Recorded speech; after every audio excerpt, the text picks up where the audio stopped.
Hello, and welcome to episode 31 of A Book for Two to Review.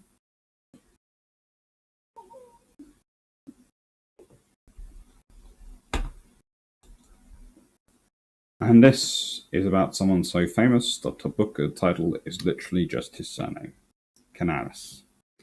The Life and Death of Hitler's Spy Master, by Michael Müller.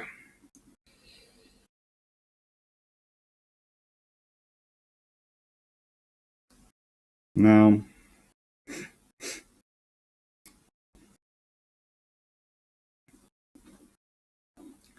he is an interesting individual.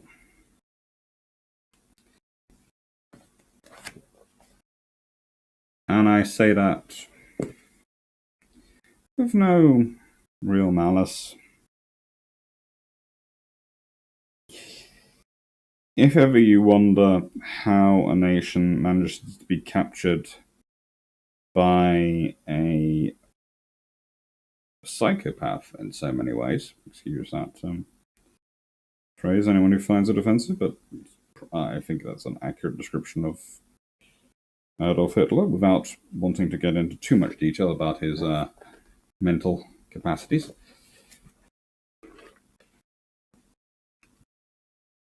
Canaris is a good example. He starts off as a patriot, an intelligence officer, a through and through thorough officer.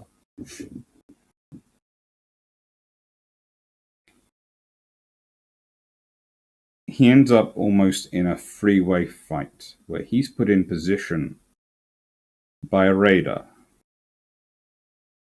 to prevent Heinrich from getting control of the Abwehr.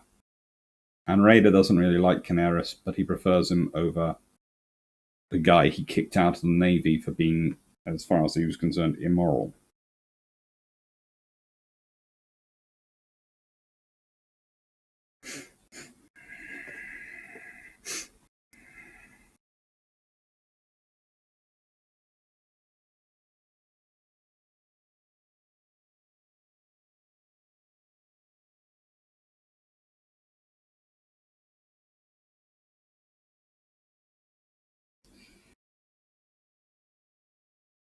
When you start to realize all the different things going on and that he's involved in, it's just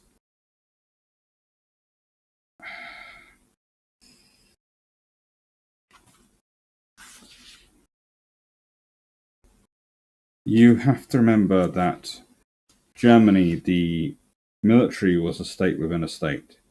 Even under Nazi Germany, the military is a state within a state.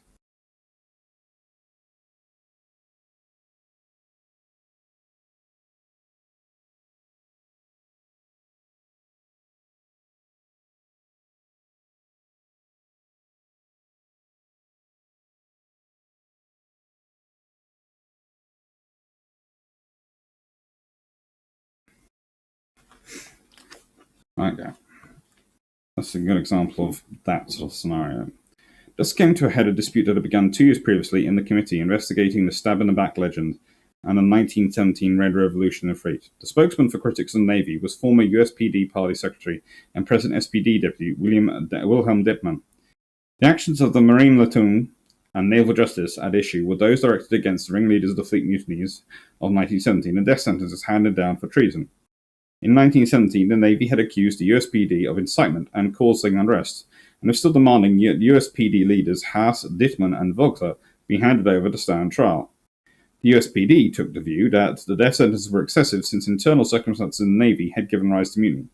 These battle lines remained unchanged. After all, efforts in the preliminaries to the inquiry to remove Dittmann had failed and prevent his testifying. Canaris was nominated as the Marine Lieutenant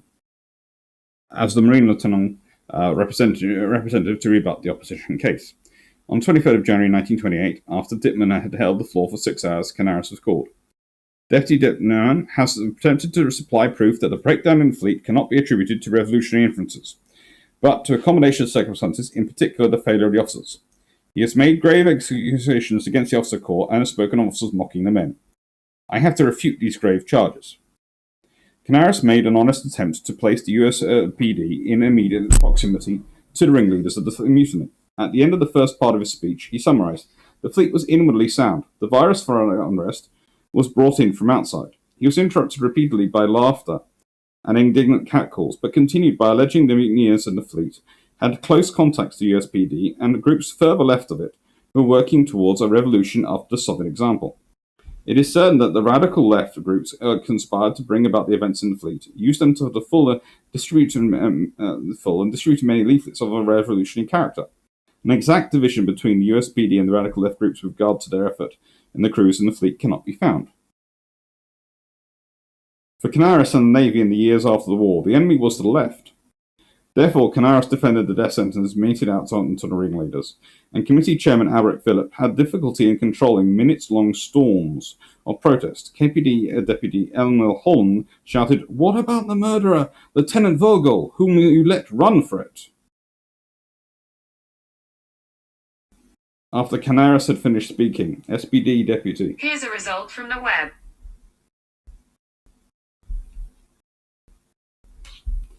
Deputy Julius Moses said, "I consider it my duty at this point to ask the previous speaker if he is the same Captain Lieutenant Canaris who sat in judgment of the murderers of Liebestech and Rosa Luxemburg, and of whom it is said that he did more than most to ensure that Vogel escaped.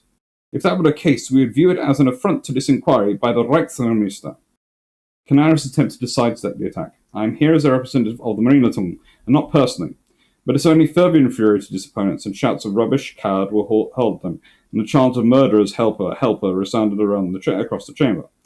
Finally, KPD Deputy Alpha Rosenberg declared, "It is an occurrence without parallel that here in this inquiry into such a difficult historical legal question, Herr Reichsminister Dr. Gessler finds acceptable to send here a representative against whom the most serious accusations of a criminal nature have been raised. I propose that the session be suspended, for in my opinion, the majority committee cannot find it compatible with their dignity to dally with a government representative of the ilk of Captain Canaris." The chairman brought the session to the end by offering Canaris the opportunity to speak in his defence, but he kept to the script. "The completely unjustified allegations against him will be clarified without delay upon application to my superior officer, the Marineleitung. Therefore, I have nothing to add. I will not defend myself. The answer will be supplied by the Reichsminister."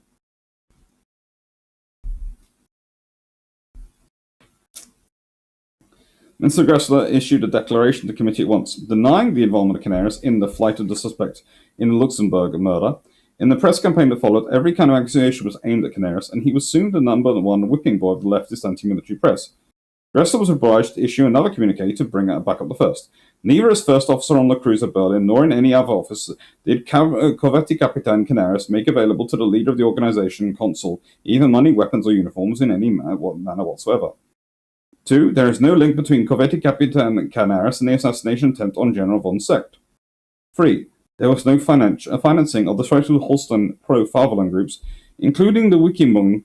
The revelation at that time in Wilhelm was not refuted because basically I do not react to reports in periodicals like Wilhelm, except the expression of my esteem.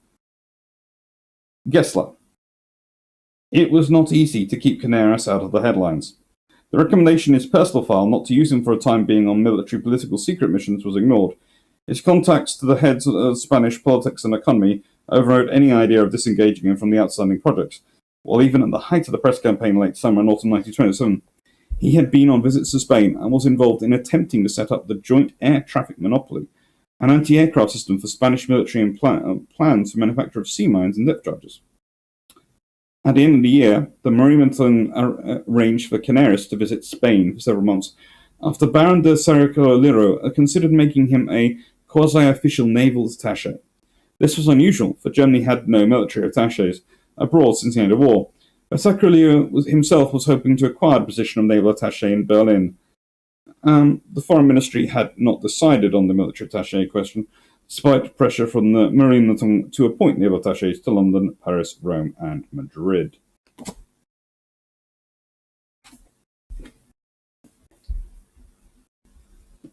This is a well-written book. Would I call it an academic history? No. Would I call it a worthwhile history? Yes.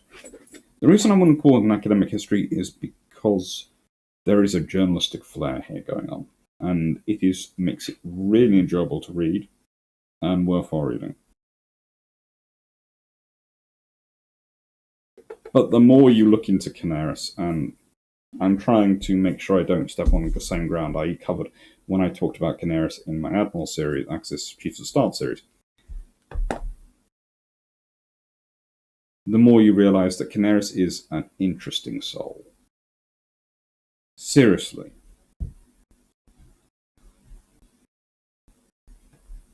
He gets involved in all sorts of weird stuff. And it's not good for him. And he knows it's not good for him, but he still gets involved in it.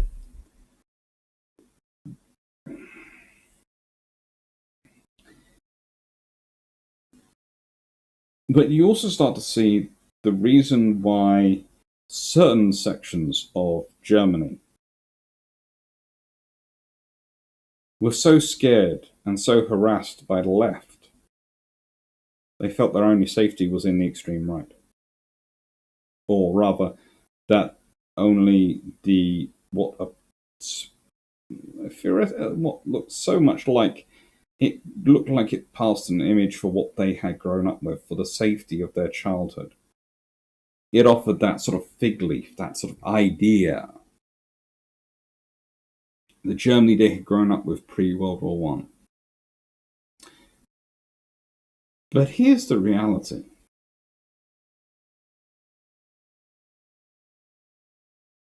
They are looking and are, in many ways, seeking to recreate the Germany of Bismarck, not of Wilhelm.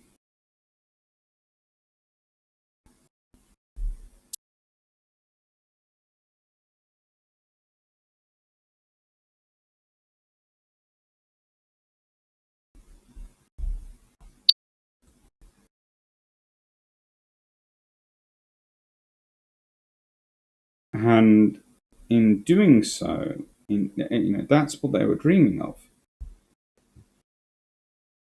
But the Germany of Bismarck was very different. The thing was, then they imagined it. The thing was, Bismarck was a details person. The reason he would do realpolitik and all these other things is he made sure he had every bit of detail. For him, someone like Canaris would have been one of the most valuable tools in his arsenal. He'd have made sure he was well looked after, well protected, and there would never have been a circumstance where there would have been people harassing him or attacking him. In the nicest way, they would never have had the opportunity.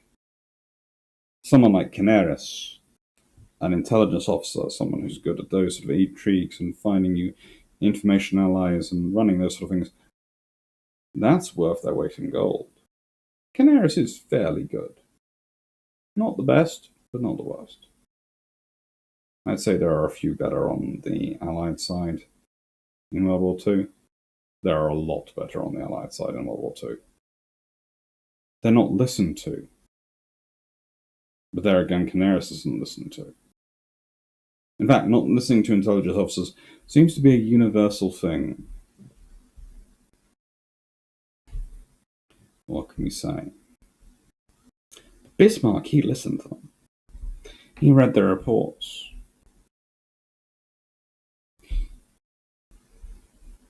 Bismarck was also capable of being patient.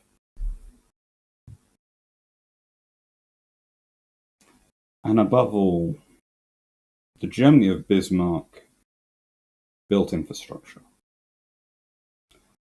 Arguably, and this is going to upset some people, modern Germany, especially that built in the 1950s and 60s, was closer to a Germany of Bismarck than the 1930s, late 1950s. Because the one thing Bismarck would have always made sure was Trains run on time, and trains actually exist. That shipyards exist, that dockyards exist, that you have the infrastructure you need to support what you're building. Bismarck eventually falls from power and from grace because he can't offer the same flash and champagne that Tirpitz and various other people are offering Kaiser, the glitz. That's because Bismarck doesn't do glitz. Bismarck does granite.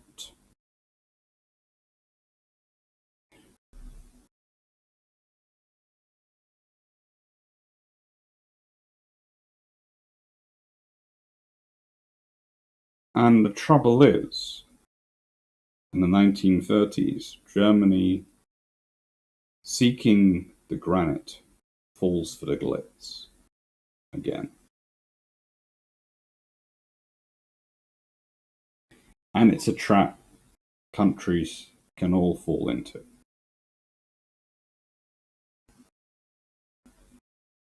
And be careful, because you have to be careful, because glitz is a very easy sell by politicians of all sides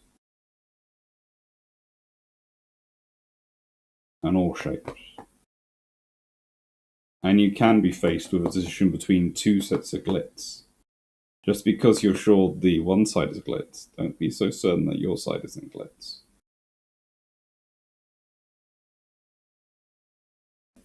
The question is, how can we tell the glitz from the granite?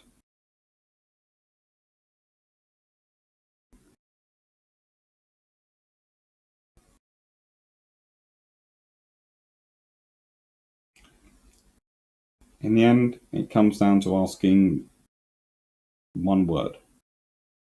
Why?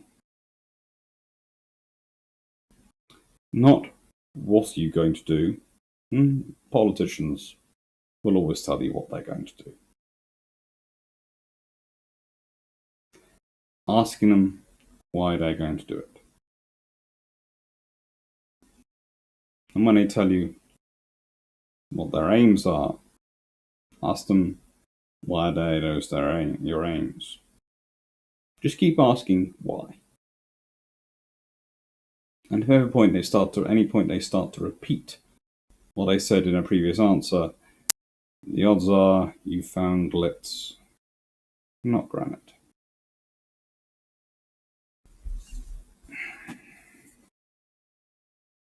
Very smart people who, arguably as a product of their time and the trauma that they and the nation state had gone to, were already looking for that. We're looking for something to right the wrong, to reverse the fall. Fell for.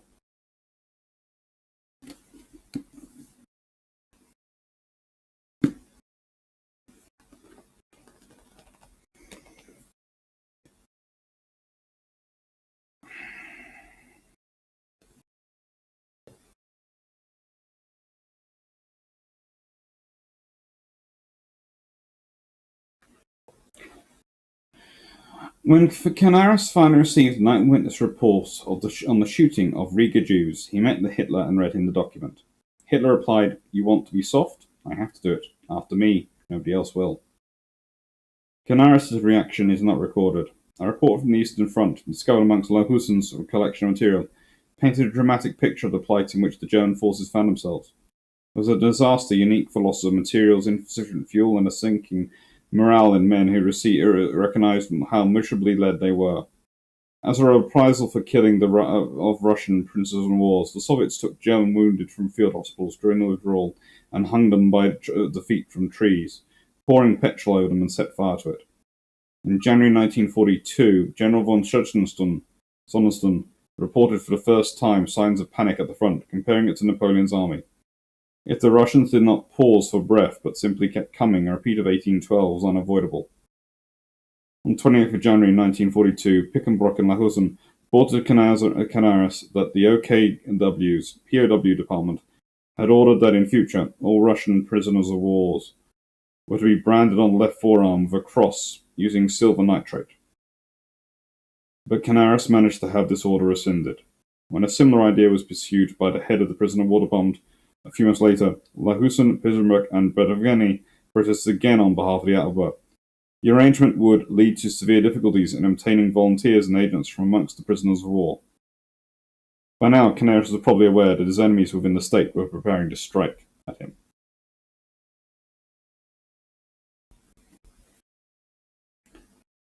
Heinrich Himmler.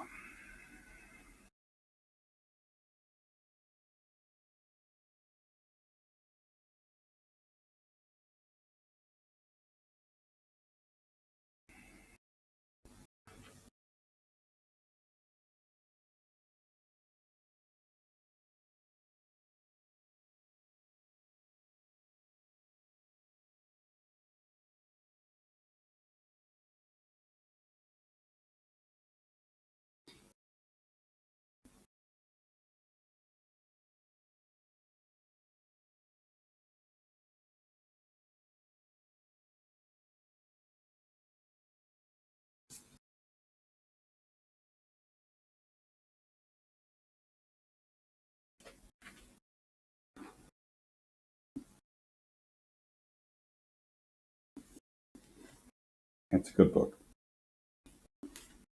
It's worth reading. It's worth thinking about. Thank you for watching. Hope you like. Please share and subscribe if you did.